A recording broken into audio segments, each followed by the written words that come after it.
Okay, are y'all new to gardening and you are excited to grow your own herbs, and one of those herbs being cilantro? Well, fall right around the corner, I thought, hey, let's do a video on planting cilantro.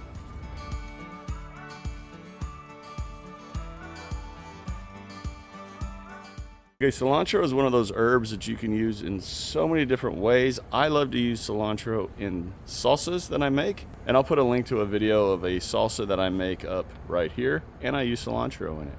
But I also love growing cilantro. It's a very easy herb as long as you're growing it at the right time of year. Okay, one thing about this herb is it loves a good, rich soil.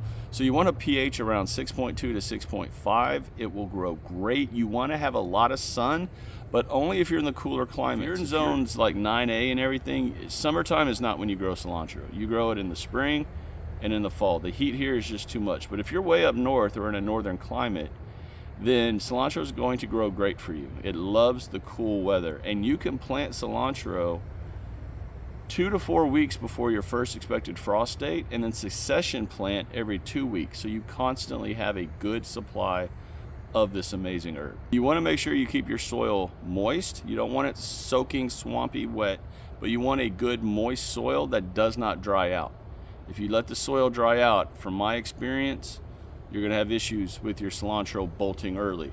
And another thing about the heat is cilantro will bolt early, or in other words, flower early in extreme heat. So if you're growing cilantro for that herb to use in food, then you definitely want a cooler climate or a cooler time of the year to grow this herb. Now, fun fact about cilantro is when it goes to seed, those seeds become coriander, which we'll talk more about here toward the end, but cool fact. If you're growing your cilantro in pots, raised beds, whatever, make sure your soil has a lot of good organic compost mixed in. This herb needs a lot of nutrition, and that is a great one for it. So ensure that it's a well-draining, rich soil. Now, this is one cool thing about this herb. They don't get really big. When they're growing, their plants don't get huge and bushy. They kind of grow straight up and a little bit branch out. So if you're doing square foot gardening, you can plant 1 to 9 plants of cilantro in that 1 square foot. And that's cool because it doesn't take a lot of space for this plant. Now, they do use a really long taproot, so transplanting cilantro is a little tricky. If you get them from like Home Depot or Lowe's or your local nurseries, when you're transplanting, just be careful. You don't want to mess up that taproot. That's why for me, I grow all my cilantro from seed, and I have never had an issue with it at all. And if you're going to do that, you want to find, if you can, a variety that bolts slow. They'll call it a slow bolt cilantro. Baker Creek sells it, and I've used them for years for my cilantro. Really, really good tasting cilantro. Now, some of you might be saying, man, I can't even begin to handle cilantro. It tastes like soap. I didn't know this, but that's an actual medical condition. I feel bad for y'all because I do like cilantro in stuff, for real. Okay, so you've sown your seeds, you're waiting, you're watering, you're waiting, you're watching, you're watering, and you're wondering, well, when can I actually start harvesting this herb? Well, about 55 days. Normally, from seed to your first harvest is about 55 days. Now, when you do harvest, you want to wait until the plant is around 6 to 12 inches tall, and you want to harvest no more than about 1/3 of each of those little plants growing.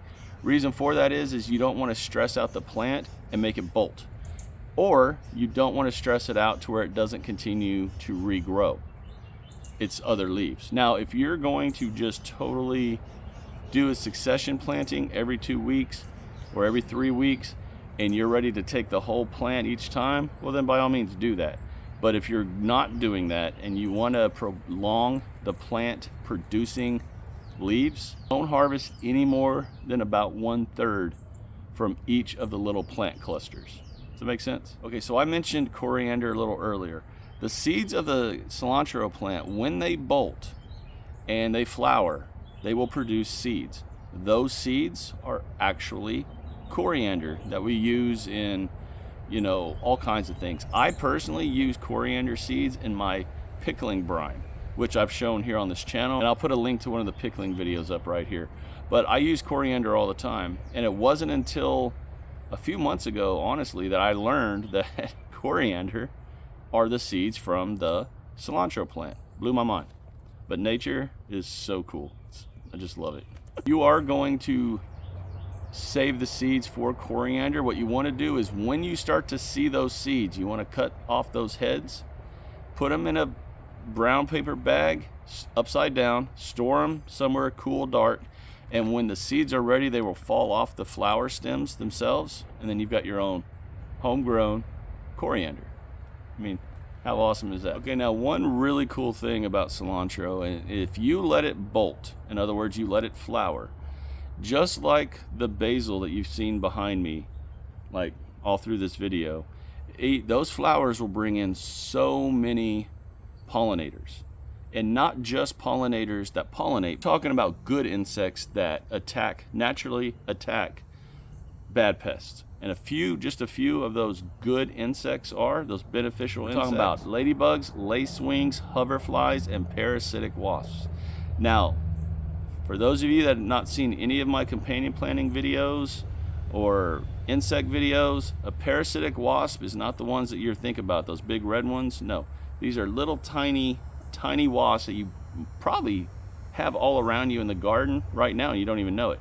But they attack bad insects, lay their larvae in them, and when those larvae hatch, they actually eat those caterpillars from the inside out. Now, nature's brutal. I know. That's nature. And for me, I would rather naturally deal with pests than deal with pesticides and all the other stuff. I organic garden in this garden. Yeah. All right, everyone, that's the video. Cilantro is very easy. There's not a lot to this herb as far as growing it. You just want to make sure, again, you hit all the basic things. Cool weather, good rich soil, keep the soil moist, not sopping wet, but moist, and just sit back and enjoy harvesting your own cilantro. As always, everyone, if you enjoyed this video, do me a favor, share it, like it, and subscribe to this channel if you've not done so already. I would love to have all of you join all of us here on this growing community.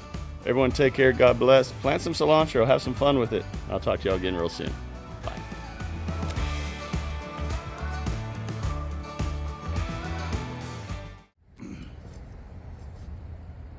Now, if you're growing your